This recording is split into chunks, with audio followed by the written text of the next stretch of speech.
வணக்கம் நண்பா, நான் உங்கள் ஜிஎஸ் நவீன். மீண்டும் உங்களை சந்திப்பதில் மகிழ்ச்சி. லால் சலாம் ரிலீஸு, அப்புறம் விஜயோடைய அரசியல் என்ட்ரி, இதுக்கு நடுவில் நம்ம சேனலில் ரொம்ப நாளைக்கு அப்புறம் ஒரு வீடியோ. ஏன்னா நம்ம கருணாஸ் மாமா சிக்கியிருக்காரு, அவரை பற்றி தான் பேச போகிறோம்.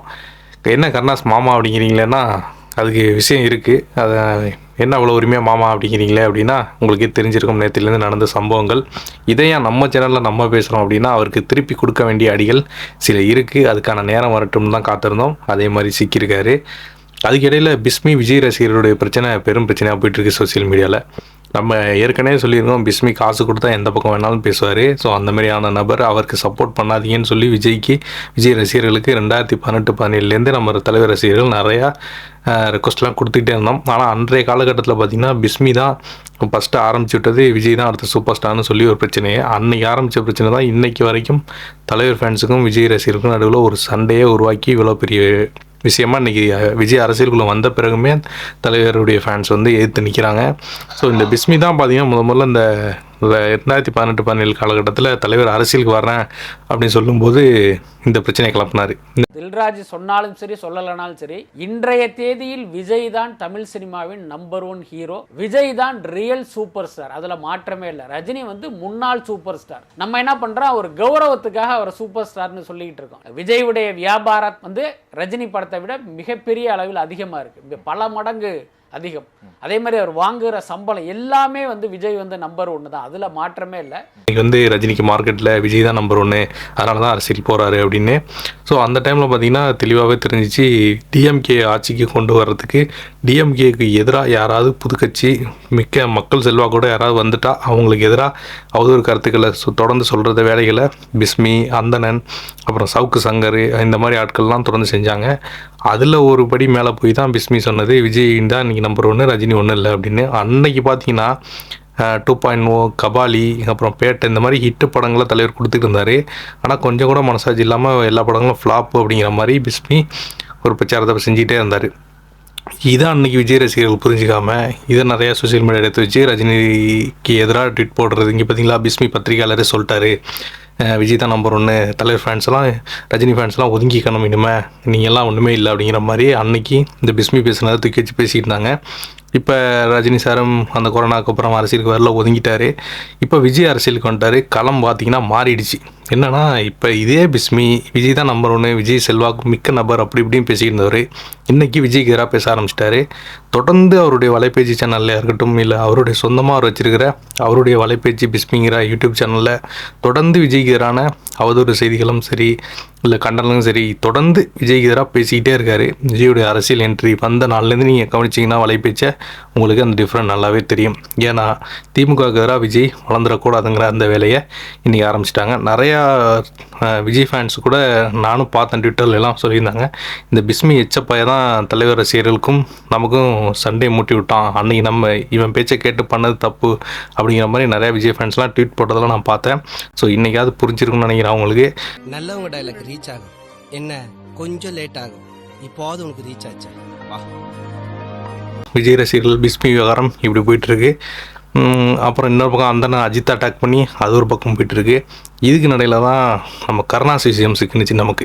என்னென்னா சமீபத்தில் விஜயகாந்த் அவர்கள் இறந்தாங்க. ஸோ அவங்களுடைய அந்த நடிகர் சங்கம் அவங்களுக்கு ஒரு கண்ணீரஞ்சலி மாதிரி ஒரு கூட்டத்தை கூட்டியிருந்தாங்க. விஷால் எல்லாருமே அங்கே கலந்துக்கிட்டாங்க. ஸோ அங்கே பேசின கருணாஸ் அவர்கள் விஜயகாந்தை புகழ்கிறதா நினச்சி நம்ம தலைவரை அட்டாக் பண்ணி பேசியிருப்பார் மேடையில். ஸோ அந்த கிளிப்பிங்கையும் நான் உங்களுக்கு போடுறேன், பார்த்துட்டு வாங்க. என்னை பொறுத்தவரை நான் ஒரு கிட்டத்தட்ட ஒரு 23 வருஷமாக இந்த துறைக்கு வந்துட்டேன். 160 படங்களுக்கு மேலே நடிச்சிட்டேன். எல்லா நடிகர்கள் கூடவும் நான் நடிச்சிட்டேன். நான் நடிக்கலைங்கிற நடிகர்கள் 1-2 பேர் வேணால் இருக்கலாம், ஆனால் பெரிய நடிகர்கள் எல்லாரு கூடவுமே நான் நடிச்சிட்டேன். அப்படி நான் நடித்து பார்த்த நடிகர்களில் உண்மையான சூப்பர் ஸ்டார் யாருன்னு கேட்டால் எங்கள் அண்ணன் விஜயகாந்த் மட்டும்தான். அனைவருக்கும் நன்றி. இது நடந்தது எல்லாமே பார்த்திங்கன்னா ஒரு 2 மாதங்கள் 1 மாதத்துக்கு முன்னாடி. ஸோ விஜயகாந்த் அவர்களுடைய இறுதி அங்கே கண்ணீரஞ்சலி அந்த கூட்டத்துக்கு சென்ற கருணாஸ் அவர்கள் தேவையில்லாத ஒரு வார்த்தையை என்ன சொல்கிறாருன்னா, நான் எத்தனையோ நடிகர்களோட நடித்தேன், ஆனால் விஜயகாந்த் தான் ரியல் சூப்பர் ஸ்டாரு அப்படிங்கிற மாதிரி அந்த சூப்பர் ஸ்டாரை வச்சு தலைவரை சிண்டியிருப்பார். ஸோ விஜயகாந்த் அவர்கள் ஜென்டில்மேன், நல்ல மனிதர், இதில் மாற்று கருத்துலாம் நமக்கு எதுவுமே கிடையாது. ஆனால் பார்த்தீங்கன்னா அந்த கூட்டத்தில் அவர் வந்து விஜயகாந்தை புகழ்ந்து பேசணும்னா என்னமோ பேசியிருக்கலாம், என்னென்னமோ சொல்லியிருக்கலாம், நல்ல மனிதன் சொல்லியிருக்கலாம், ஜென்டில்மேன் சொல்லியிருக்கலாம், நிறையா உதவிகள் செஞ்சுருக்காங்க, நிறையா பேருக்கு சாப்பாடு கொடுத்துருக்காங்க, எதை வேணாலும் சொல்லியிருக்கலாம். ஆனால் அந்த கருணாஸ் மாமா பையன் என்ன சொல்கிறாருன்னா, விஜயகாந்த் அவர்கள் வந்து ரியல் சூப்பர் ஸ்டார் அப்படிங்கிற மாதிரி இதே தான் சரத்குமாரும் பண்ணியிருப்பார் வாரிசு ஆடி லாஞ்சில். அந்த சூப்பர் ஸ்டாருங்கிற டைட்டில் வச்சு தலைவரை செஞ்சு விட்டுருப்பார். இதே வேலை தான் அன்றைக்கி அங்கே கருணாஸ் செஞ்சார். ஸோ அன்றைக்கே நம்ம தலைவர் ஃபேன்ஸ்லாம் ட்விட்டர்லேயும் சரி ஃபேஸ்புக்லேயும் நிறையா கருணாஸுக்கு எதிராக எழுதுனாங்க. விஜய் ஃபேன்ஸும் நிறையா பார்த்தீங்களா, ரஜினி கிண்டல் அடிச்சிட்டாங்களே, ரஜினியை வந்து கருணாஸே அசிங்கப்படுத்திட்டாரு அப்படி இப்படிலாம் போஸ்ட் போட்டுக்கிட்டு இருந்தாங்க. ஸோ நம்ம அதுக்கு அந்த டைமில் எந்த வீடியோவும் போடலை. ஏன்னா பேசுகிற அளவுக்கு கருணாஸும் ஒன்றும் பெரிய நபர் இல்லை, அவர் காமெடி ஆக்டர், இப்போ எம்எல்ஏ இருந்தார், அப்புறம் அதுவும் இல்லை டம்மி பீஸ் ஆகிட்டார் அப்படின்ட்டு தான் நம்மளும் அதை கடந்து போயிட்டோம். ஆனால் நேற்று சேலத்தில் ஏடிஎம்கேவுடைய ஒரு முக்கிய நிர்வாகி ஒருத்தர் ஒரு ப்ரெஸ் மீட் பத்திரிகையாளர் சந்திப்பு கொடுத்துருக்காரு. அங்கே ஒரு பெரிய தகவலை அவர் கொடுத்தது தான் இப்போ சோசியல் மீடியாவில் பற்றி தீயாக எரிஞ்சிக்கிட்டு இருக்கு. அது என்னன்னா, கூவத்தூரில் அவங்க எல்லாருக்குமே தெரியும், ஜெயலலிதா அம்மா இறந்ததுக்கு பிறகு சசிகலா அவர்கள் முதலமைச்சர் ஆகிறதுக்காக ட்ரை பண்ணி எம்எல்ஏக்கள் எல்லாம் கொண்ட கூவத்தூரில் அந்த ரிசார்ட்டில் அடைச்சி வச்சுருந்தாங்க. ஸோ அன்றைக்கி பார்த்திங்கன்னா அந்த காலகட்டத்தில் எம்எல்ஏக்கெல்லாம் ரொம்ப கூத்து ஜெகஜோதியாக பணம் பரிமாற்றம், அப்புறம் வேறு சில சம்பவங்கள்லாம் நடந்துச்சு. அதெல்லாம் உங்களுக்கு அந்த டைமில் அரசியல் கவனிச்சா எல்லாருக்குமே தெரியும். ஸோ அந்த டைமில் சில எம்எல்ஏக்கள் நடிகைகளை கூப்பிட்டு அங்கே வந்து உல்லாசமாக இருந்தாங்க அப்படிங்கிற மாதிரி இந்த அதிமுகவுடைய ஒரு நிர்வாகி சேலத்தை சேர்ந்தவர் ஒரு ப்ரெஸ் மீட்டில் நேற்று கொடுத்துருந்தாரு. அதில் ஒரு முக்கிய நடிகை, பெரிய நடிகையாக இருக்கவங்க த்ரிஷா. ஸோ அவங்க பேரை மென்ஷன் பண்ணது மிகப்பெரிய அளவில் வைரலாக போயிட்டுருக்கு. ஸோ அது குறித்து இப்போ அது வேறு டாக், அது உண்மையாக பொய்யாங்கிறது அது அடுத்த பட்சம். ஆனால் அவர் இன்னொன்று முக்கியமான ஒரு விஷயத்த சொல்லியிருக்காரு, இங்கே நிறையா பேர் அதை பேசவே இல்லை. என்னன்னா, இந்த நடிகைகளெல்லாம் அங்கே உள்ள எம்எல்ஏக்களுக்கு ஏற்பாடு பண்ணி கொடுத்தவரே இந்த கருணாஸ் தான் அப்படிங்கிற மாதிரி ஒரு விஷயத்த ஒரு பூகம்பத்தை உடச்சி போட்டிருக்காரு. பார்க்க போனேன், என்ன பண்ணுறான்னு பார்க்க போனேன். தண்ணி போட மாட்டான், நல்ல மனுஷன். கூவத்தில் திரிசா தான் கேட்டான். அப்புறம் அந்த கருணாஸுக்கு தெரியும், நடிகர் கருணாஸ் தான் அதில் ஏற்பாடு பண்ணார். பாவம், நான் 2 நாள் திரிசா எல்லா நடிகையும் இருந்தாலும் தான் ஏற்பாடு பண்ணேன். 6 வேணும்னு கேட்டவங்களுக்கு.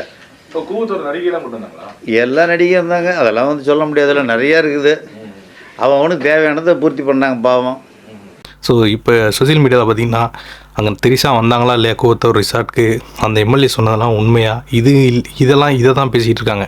நம்ம யாரை தூக்கிட்டு வரோம்னா அந்த புரோக்கர் இருக்காரு பாருங்க, கருணாஸ் மாமா, அவர் அப்படியே தலைவர் ரசிகர்கள் அல்லேக்கா இங்கிட்ட தூக்கிட்டு வந்துட்டோம், நீ எங்கே ஒதுங்குறங்கிட்டு வா, அது அந்த பக்கம் பஞ்சாயத்து, நீ தானே தலைவரை சின்ன அன்னைக்கு. இப்போ நீ என்னமோ விஜயகாந்த் பெரிய யோக்கியன் மாதிரி ரியல் சூப்பர் ஸ்டார் அப்படி இப்படின்லாம் எங்கள் தலைவரை சின்ன, இந்த வேலையை பார்த்துட்ருக்கியே, கொஞ்சமாவது உனக்கு அறிவு இருக்கா, ஒரு பெரிய மனுஷன் பண்ணுற வேலையாது அப்படி இப்படின்னு சொல்லி கருணாஸை நம்ம ஆளுங்க வச்சு செஞ்சிட்டு இருக்காங்க.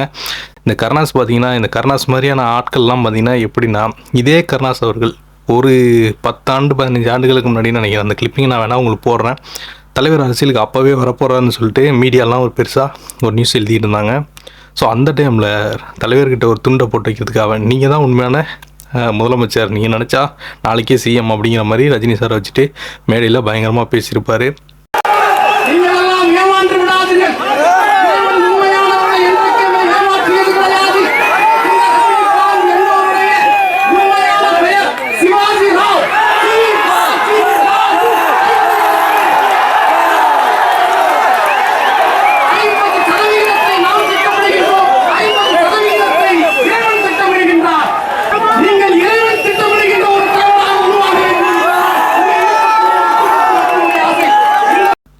அதுக்கப்புறம் காலம் ஓடிக்கிட்டே இருந்துச்சு, தலைவர் அரசியலுக்கு வர்றது டிலே ஆகிட்டே இருந்துச்சு.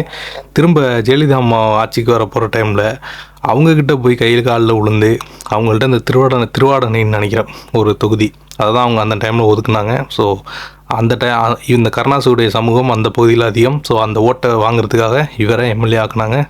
ஸோ இவர் எம்எல்ஏ ஆக்கினதுக்கு பிறகு சட்டசபையில் போய் அங்கே ஜெயலலிதாவுக்கு துதிப்பாடி ஜாலரா அடிச்சுட்டு இருந்தார். 50 விதியின் கீழ் முதலமைச்சர் பேசி முடித்ததும் அதனை வரவேற்று பேசிய முக்குளத்தூர் புலிப்படையைச் சேர்ந்த எம்எல்ஏ கருணாஸ் பாடிய பாடலை கேட்டு முதலமைச்சர் ஜெயலலிதா உள்ளிட்ட அதிமுக எம்எல்ஏக்கள் ரசித்து கேட்டனர். நீங்க நல்லா இருக்கணும், நாடு முன்னேற, இந்த நாட்டில் உள்ள ஏழைகளின் வாழ்வு முன்னேற. நீங்க நல்லா இருக்கணும், நாடு முன்னேற, இந்த நாட்டில் உள்ள ஏழைகளின் வாழ்வு முன்னேற. அம்மா இறந்தது பிறகு அடுத்து இவர் என்ன பண்ணார்னா சசிகலா காலில் போய் விழுந்தார்.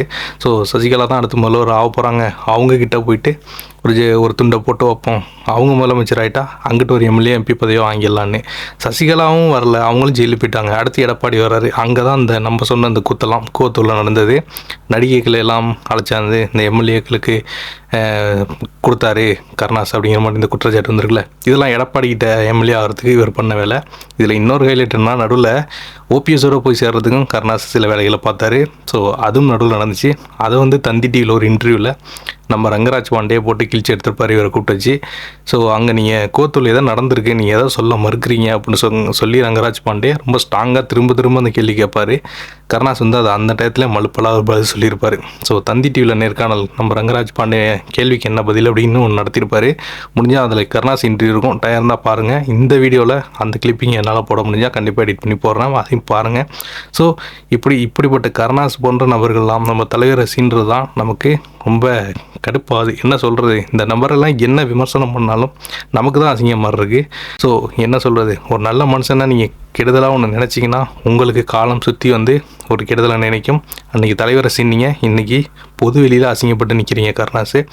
ஸோ இந்த மாமா கருணாஸ் அவர்களுக்கு மீண்டும் தலைவர் ஃபேனா நான் என்ன சொல்ல வர்றதுன்னா, சொல்கிறதுக்கு ஒன்றும் இல்லை, நீங்களே கமெண்டில் அதை பற்றி பேசுங்க, என்ன உங்களுடைய ஒப்பீனியன்னு சொல்லுங்கள், நான் அதை படிக்கிறேன். கண்டிப்பாக நம்ம வீடியோவில் ஏதாவது பிழை இருந்தால் அதையும் சொல்லுங்கள், திருத்திக்கிறேன். இன்னொரு வீடியோவில் வந்து சந்திக்கிறேன். தலைவருடைய படங்கள் அப்டேட், மற்ற சினிமா செய்திகள், சோசியல் மீடியாவில் நடக்கக்கூடிய முக்கியமான விஷயங்கள் எல்லாமே நம்ம சேனலில் அப்பப்போ பேசிக்கிட்டே இருப்போம். சேனலை சப்ஸ்கிரைப் பண்ணுங்கள். பாய்.